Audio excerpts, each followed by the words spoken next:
Hi everyone, today we are starting with a new chapter, arithmetic progression, chapter number 5. And before dealing with what is arithmetic progression, we will discuss certain examples which will give you or which will make you understand the meaning of arithmetic progression. Okay, so we'll start with example. First we are considering an example.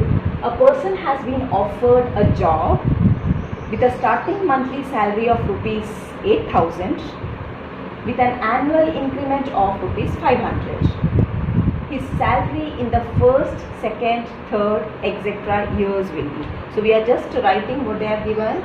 First salary, he will be drawing a salary of rupees 8,000. So in the first year he will be getting a salary of 8,000.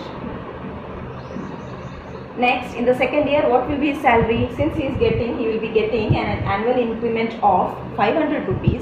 His second year salary will become 8,000 plus 500, which is 8,500. His third year salary will become 9,000, then 9,500 and so on, right? Now we are considering another example. Lengths of the rungs of a ladder decrease uniformly by 2 cm from bottom to top. If the length of the bottom rung is 45 cm, then the lengths of first, second, third, etc. till 8th rung from bottom will be what or how much? We have to write. Okay, so first thing which they have given is first till at the bottom the ladder is having a rung of length. This is the rung. This rung is of 45 cm, and they are saying that as we go up to the top side, the length of the rung is decreasing by 2 cm. So that will be 43, then 41, then 39, like that it will be going, right?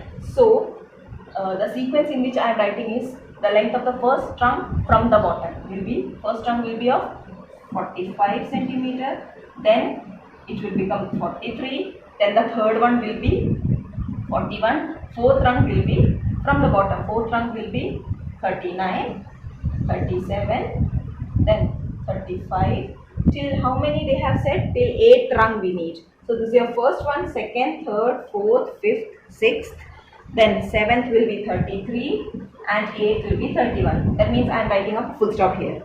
Here I have just written as etc. Here it is till 8th. That's why I have stopped here. This is not stopping. Okay. So we have considered two sequences. And we can get a pattern over here. That is, we can say that in each term, in each of the succeeding term, we are just adding 500 to get the next term, right? In the preceding term, 8,000, I have added 500 to get the next number. That is, this is a succeeding term, and this succeeding term has been obtained by adding a number to the preceding term. Understood? And here again, in this example, we can see that this is your preceding term. If we consider 43 as the succeeding term, and this succeeding term has been got by subtracting 2 from the preceding term, that is 45, or you can say by adding negative 2 to the preceding number. Either you can say adding negative number or subtracting a positive number, right? That is the sequence which you are getting here. Understood? Now I am writing one more thing which will give you another idea, that is 2, 4, 8, 16, 32, etc. Can you get the pattern? Can you tell how you are getting the next term or the succeeding term? Yes, you can just see that you have multiplied 2 with the next term, that is 2, which is your preceding term, into 2 will give you your next term, and using this 4, if you are multiplying with 2, you are getting the next term, like that it is going. So this pattern has been obtained by multiplying each of the term with a fixed number, right? Here you have got the preceding, or you can say the succeeding numbers, or this pattern is depending on, we are just adding a fixed number. Here you are just subtracting a fixed number. So you have this much of patterns, right? Now out of these patterns, we are just considering those things in which, those patterns in which you are just adding a fixed number or subtracting a fixed number. If you are just saying that adding a fixed number means two things. That is, when you take it as adding, you will be adding a positive number, or else if you say adding a negative number is same as subtracting a positive number. That's why I combined both the things and said that by adding or subtracting a number. Understood? So that can be taken together as adding a fixed number. Understood? So this pattern only we will be discussing in this chapter, and that is known as your arithmetic progression. Thus you can define an arithmetic progression, which is also written as AP, is a list of numbers in which each number is obtained by adding a fixed number to the preceding number except the first number. Okay, now I am writing a list, or you can say a pattern 1, 2, 3, 4, etc. Now here you can just see and tell that what will be the next number. What will be the next number? 5. Now how we got that? Here we are just adding 1 to each of the terms to get the succeeding term. That is, 1 plus 1 will give you 2, 2 plus 1 will give you the next number, then 3 plus 1 will give you the next number, like that it is going. So that fixed number which we are adding here, is 1, right? Okay. Now these each one of 1, 2, 3, 4, etc. That is, each number in this list, each number in the given list is called a term. What is called a term? So I can just replace these number because that is a term in which each term is obtained by adding a fixed number. That number is your this one. So that is your number only. To the preceding, again number can be changed as preceding term except the first term. Okay, so first term will be given, then only we can just add the fixed number to that number in order to get the succeeding number. Understood? Now this fixed number, the fixed number of which we are talking about, is known as the common difference. What it is known as? Common difference, and it is usually denoted by, so instead of arithmetic progression we can write AP, and instead of common difference we can write D. Okay, and this D can take either a positive value or a negative value or 0. That means if I give you a sequence, suppose 2, 2, 2, 2, etc. So I can just say what I am adding to get the next number, 0. So 2, next term is 2, means it is 2 plus 0, which is giving you 2. Therefore D can be, that is the common difference, can be 0 also. Okay, so this is a constant AP. It is not changing its value. No, the elements are not changing its value. So you can just say that is a constant arithmetic progression. Okay. So in general, the first term of an AP is denoted by A1. Then second term will be denoted by A2. So what can you say about the nth term? Similarly, if you go for the third term, you will write like third term will be denoted by A3. So you can say that your nth term, that is your general term. Okay, generally we represent as n, x and all. So nth term will be denoted by, how can you represent it? An. The suffix will denote the position of that term. Okay, suffix here it is 1, means it is the first term. Suffix is 2, second term. Suffix is 3, third term. Suffix is n, nth term. Okay.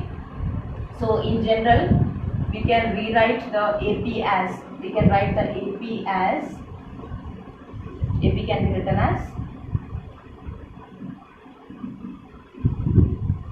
A1, which is your first term, comma, A2, comma, A3, comma, etc. An. Now if I am writing An full stop, I will say that it is stopping, the sequence is stopping. Okay, there is one more notation, that is if it is A1, A2, etc., A3, etc., An, etc. So you have two cases here. Here it is stopping, here it is not stopping. So when you say that the given AP is having an end term or last term, then it will be a finite AP.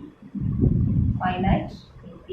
And here it is not lasting, it is not stopping. So you can just say that it is an infinite AP. Understood? So you can just say that if you want to say it is a finite AP, it should have a last term. If last term is mentioned, you can say that it is a finite AP, and it doesn't have a last term, then you can say that it is an infinite AP.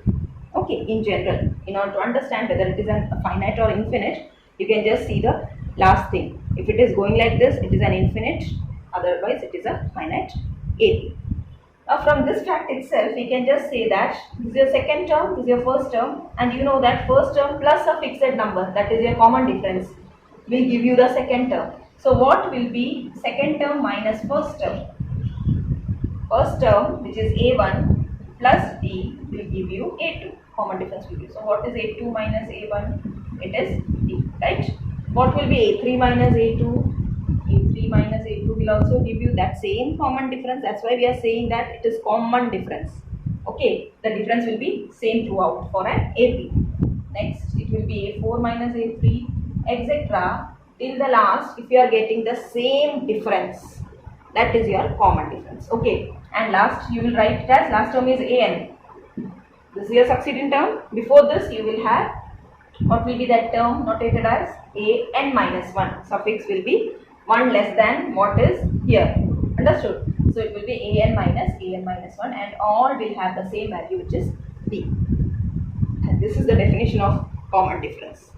Any of the two terms, two consecutive terms you are taking, and their difference, that is the second one minus the first one, will give you the difference. That is your common difference if it is an AP. Okay.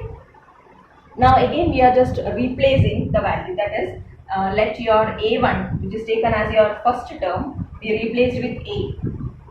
Let A1 be A. Then what will be A2?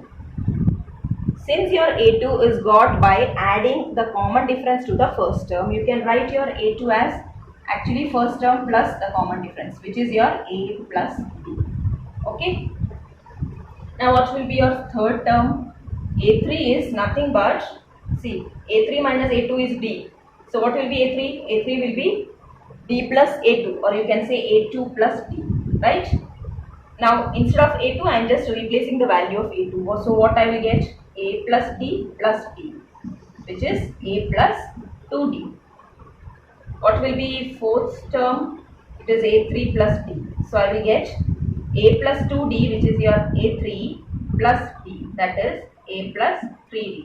So you can just go for the suffix and this term, that will give you a connection relating them. That is, this is your A4, here you are getting 3. Here it is A3, and here you are getting 2. Here it is A2, here you are getting 1. Okay, that relation we will talk later. So the AP, which can be written as A1, A2, A3, etc., AN, etc., can be written or rewritten as, first term can be taken as A, second term you got it to be A plus D, third term you got it to be A plus 2D, fourth term A plus 3D, etc. it will go. Okay, now we are not talking about what is AN is equal to, we'll talk later. So this etc. Can be rewritten like this, and this form is known as the general form of an AP. General form of an AP is A, A plus D, A plus 2D, A plus 3D, etc. Okay. Now next thing is whether we will be able to write an AP. Now in order to write an AP, what all we need? You just think what all we will be in need of in order to write an AP. First we should know what is the first term. Then only first term will be enough? No. We should know what will be the common difference, D. So we should know A, first term, and common difference D. Okay. If we know these two things, we will be able to find out the AP. Okay, in order to write an AP, we need the first term and the common difference. Now we will just go for an example. How can we write that? Suppose you have your first term to be 6 and common difference to be 3. Then what will be the AP? Then the AP will be, how you will write? First term you will write, then you will write A plus D. So you will get 6 plus 3, which is 9. Next you will write A plus 2D, or you can just add 3 to the next term, that is you have got 9, 9 plus 3 will give you the third term. Okay, 9 plus 3 is 12, then plus 3 will give you the next term, like that. So this is your AP. That means if you know A and D, you are able to write your AP. Next, one more example, which is if A is equal to suppose 2 and D is equal to 0, then what will be the AP? As we have discussed earlier, we will get a constant AP. That means your first term will be 2, next term again 2 plus 0 will give you 2, 2 plus 0 2, etc. So this is a constant AP. This is also an AP. If D is 0, if D is positive. Now we will go for one more example, which will give you D as negative. Okay. Now if A is equal to negative 7 and D is equal to negative 2, then what will be the AP?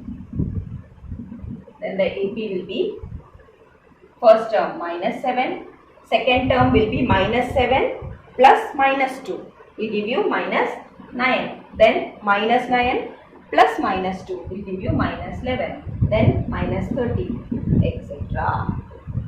So all the things which we have written, now I am just writing here etc. That means which type of AP is this? It is an infinite AP. Okay, now if they are mentioning write the AP till the 5th term, so we will write 1, 2, 3, 4, 5 till 5th, then it will be a full stop there. That means that will become a finite AP. Okay, you understood? All type we have considered positive, 0, negative. So whatever be the D, either positive, negative or 0, you can write your AP if A is also there. Okay, but you should be very careful that in order to find out the D, it is your second term minus first term, or you can say the succeeding term minus the preceding term will give you the common difference. One more question arises, if you are given a list of numbers, can you say whether it is an AP or not?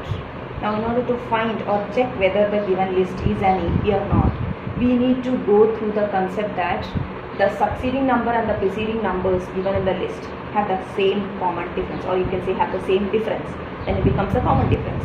Okay, if the difference is same, then you will say that the given list is an AP. We will just go for an example and check whether it is an AP or not. So I am writing 6, 3, 0, minus 3, etc. So this list has been given and I have to check whether it is an AP or not. Okay, checking whether it is an AP or not. So for that, what I need to do is, my first term is 6, second term, if I say A1, second term is A2, A2 is 3, A3 is 0 and A4 is minus 3, right? Etc. It is going like that. So I am just looking for what is A2 minus A1, because the succeeding term minus preceding term will give you a difference. You have to check for 2 or 3 elements so that it is same, you have to confirm. Okay, for confirmation you have to go through 2-3 terms, that is A2 minus A1, then A3 minus A2, then A4 minus A3. If all are giving you the same answer, you can just say that in general you are getting the common difference as this much, and so it is an AP. So here what you will do is A2 is 3 minus 6. How much it is? Minus 3. Now for the second one, that is A3 minus A2, it should be like succeeding term minus preceding only. So A3 minus A2, 0 minus 3, which is again minus 3. Then A4 is minus 3, A3 is 0. So minus 3 minus 0 is again minus 3. So you are getting all differences as same, which is minus 3. So you can say that since A2 minus A1 is is equal to A3 minus A2 is equal to A4 minus A3 is equal to minus 3, or you can say all the three are equal. You can just say that the given list is an EP. Is an EP. Okay, since the common difference is 3. Okay. Sorry, common difference is minus 3. You can say that it is an AP. So the common difference is minus 3 here. Clear? If you want to find out the common difference or first term and the common difference of a given AP, that means in the question itself they are saying that this is a given AP, you have to find out the common difference. For that, what we will do, the concept which you have to use here will be, if you have an AP, that is A1, A2, etc., AN, A3, etc., AN, then you can just say that the D will be, A2 minus A1, or you can say A3 minus A2. So I am just generalizing this and writing as D will be in general. What will be D equal to? AK plus 1 minus AK. Substitute for K. If it is 1, if K is 1, you will get A2 minus A1. If it is 2, you will get A3 minus A2, like that. So this is your general formula for finding out the common difference. Okay. First term will be given itself in the question, that you have to just take and write the first term is. In the sequence itself it will be there.